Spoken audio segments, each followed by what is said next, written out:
100% துல்லியமாக கணிக்கப்பட்ட உங்களுடைய ஜோதிட ராசி பலன்களை உடனுக்குடன் தெரிந்து கொள்ள நம்ம தமிழ் ஆஸ்ட்ராலஜி சேனலை சப்ஸ்கிரைப் பண்ணிக்கோங்க.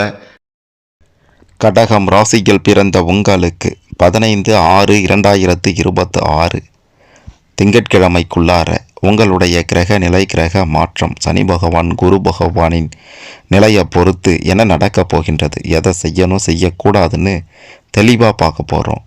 அதுக்கு முன்னாடி நீங்கள் எந்த மாதத்தில் பிறந்தீங்கன்னு கமெண்ட்டில் சொல்லுங்கள். மறக்காமல் இந்த வீடியோவுக்கு ஒரு லைக் கொடுத்துக்கோங்க. சரி, வாங்க முதல்ல கிரக நிலைகளை பற்றி பார்க்கலாம்.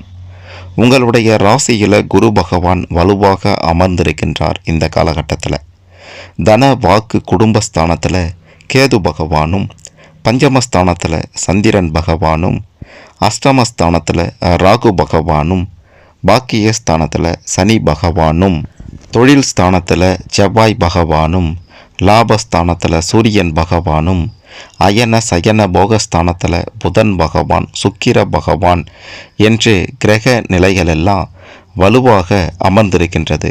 இதன் காரணமாக என்ன நடக்கப் போகின்றது அப்படின்ட்டு கேட்டிங்கன்னா, ஒரு மனுஷனுக்கு எங்கேருந்தெல்லாம் பிரச்சனை வரும்னா, வாழறதுக்கு தேவையான மிக முக்கியமான விஷயம் தொழில், வியாபாரம். அடுத்தது பார்த்தீங்கன்னா குடும்பம் நல்லா இருந்தால் தான் சிறப்பாக செயல்பட முடியும். அதன் பிறகு கடன் பிரச்சனை. இது எல்லாம் தான் ஒருவருடைய ஒரு மனிதனுடைய வாழ்க்கையில் மிக முக்கியமான அங்கம். அப்படி பார்க்கும்போது தொழில் ரீதியாக வியாபார ரீதியாக சிறப்பாக செயல்பட முடியுமா அப்படின்ட்டு கேட்டிங்கன்னா, சிறப்பாக செயல்பட முடியும் அப்படின்றத மறுத்திட முடியாது. இது நாள் வரைக்கும் தொழில் ரீதியாக வியாபார ரீதியாக உங்களுக்கு தொல்லை கொடுத்து வந்தவங்க எல்லாம் விலகி ஓட போகிறாங்க. எடுத்து வைக்கக்கூடிய ஒவ்வொரு அடியும் வெற்றியில் முடிய போகின்றது. முதலீட்டுக்கு ஏற்ப லாபம் பன்மடங்கு கிடைக்கப் போகின்றது அப்படின்றதையும் மறுத்திட முடியாது. ஆழம் தெரியாமல் காலை விடாதீங்க. தேவையில்லாமல் பெரிய முதலீடை பண்ணி சிக்கி கொள்ளாதீங்க அப்படின்றதையும் சொல்லியே ஆக வேண்டும். மற்றபடி ஏற்றமான முன்னேற்றமான காலகட்டமாக தொழில் ரீதியாக வியாபார ரீதியாக இந்த காலகட்டம் அமையும் அப்படின்றத மறுத்திட முடியாது. அடுத்ததாக குடும்பத்தின் நிலையை பற்றி பார்க்கும்போது, உங்களுடைய குடும்ப உறவுகள் நீங்கள் சொல்கிறத கேட்க போகிறாங்க.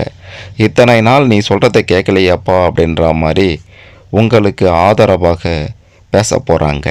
தாய் தந்தை வழியில் நல்லது நடக்கப் போகின்றது. இன்னொரு முக்கியமான விஷயம், பூர்வீக சொத்து பிரச்சனைகளை சாதகமான பலன்கள் உங்களுக்கு ஏற்றார் போல கிடைக்கப் போகின்றது. பிள்ளைகளால் பேரையும் புகழையும் பெற போகிறீங்க. ஒட்டுமொத்தமாக குடும்பத்தில் முன்னேற்றம் அப்படின்றது பெரிய அளவில் இருக்கும். கடன் தொல்லைகளுக்கு முடிவு கட்ட போகிறீங்க. அரசாங்க ரீதியில் உதவிகள் கிடைக்கப் போகின்றது. அதன் மூலமாக கடன் பிரச்சனைகள் ஒழியும்.